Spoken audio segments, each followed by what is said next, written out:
Smartphone বা mobile phone হাতে আসায় ব্যক্তি সাংবাদিক হয়ে উঠছে, তিনি তথ্যদাতা হয়ে উঠছেন বা অনলাইন অ্যাক্টিভিস্ট হয়ে উঠছেন। তো সেই জায়গায় এক ধরনের চ্যালেঞ্জও যেমন আছে, সুবিধাও আছে। অন্যদিকে প্রাতিষ্ঠানিক কিছু বিষয় আছে। প্রতিষ্ঠানের ব্যাপারটা অনেক বেশি স্ট্রাকচার আমরা জানি। এখন একটি প্রতিষ্ঠান যখন অনলাইন সাংবাদিকতা করে বা তার টিম দিয়ে সাংবাদিকতা করে, তখন তার ব্যাপ্তিটা আরো বেশি, তার ইম্প্যাক্ট অনেক বেশি, তার ক্রেডিবিলিটি রিস্ক অনেক বেশি, মানুষের কাছে গ্রহণযোগ্যতার জায়গাটাও বেশি। কারণ প্রতিষ্ঠানের একটা ইমেজ থাকে, সেই ইমেজ দিয়ে তার কর্মীরা যখন মাঠ থেকে সংবাদ সংগ্রহ করে এবং সেটা প্রসার করে, তো তার চ্যালেঞ্জটা একটু ভিন্ন।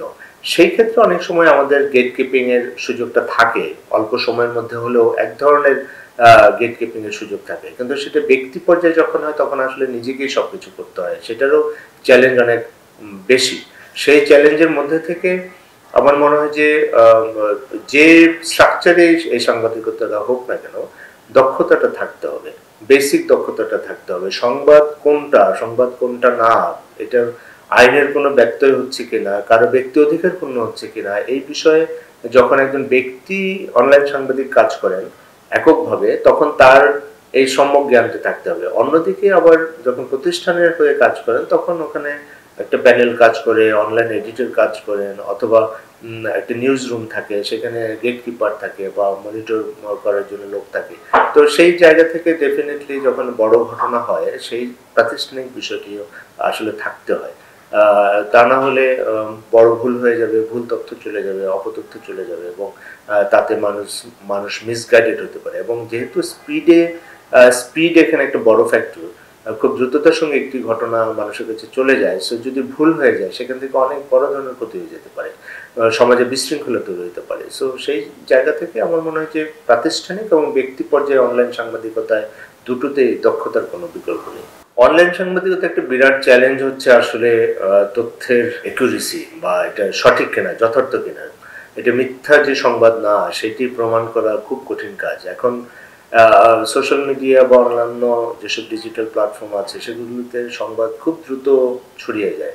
এবং একটি ঘটনা দেখা গেল যে কেউ একজন সেটিকে সঠিকভাবে উপস্থাপন করতে পারলেন না, তখন যে প্রবলেমটা হয় অডিয়েন্সের দিক থেকে, যে তারা মিসগাইডেড হয়, তাদের যে পলিটিক্যাল সিচুয়েশনে বিশেষ করে তারা রং ডিসিশন নিতে পারে। সো এটা একটা বিরাট চ্যালেঞ্জ এই সময়ের জন্য।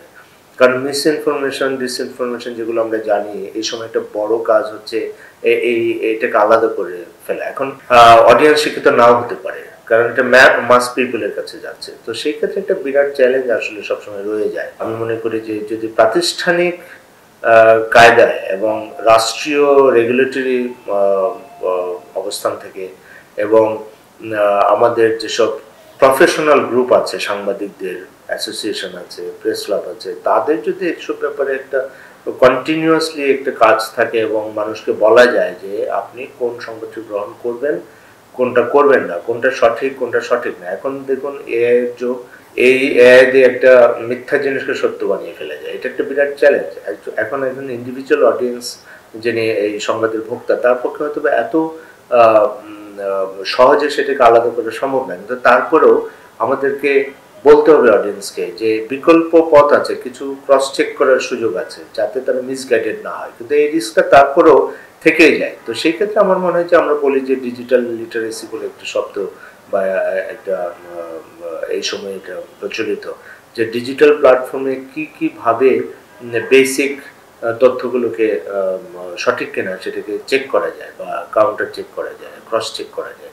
তো সেই জায়গাগুলো আমার মনে হয় যে বারবার আমাদের মিডিয়াকে বলতে হবে অডিয়েন্সকে, যাতে অডিয়েন্স সতর্ক হয় যে যে কোনো কিছু ভিডিওতে দেখলেই যেন তিনি বিশ্বাস না করেন, কোনো একটা শুনলেই যেন তিনি বিশ্বাস না করেন, কারণ সমস্ত কিছুই আজকাল নকল করা যায়।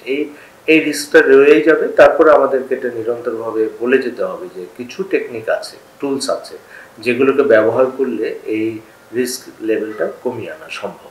প্রাতিষ্ঠানিকভাবে ফ্যাক্ট চেকিং খুব জরুরি এখন, এবং যেসব সংবাদ প্রতিষ্ঠান এখন ডিজিটাল প্ল্যাটফর্মে আছে, মোস্টলি সবাই আছে কম বেশি, তাদের নিজস্ব ফ্যাক্ট চেকিং যে বেসিক মেকানিজম, সেটা তাদের জানতে হবে।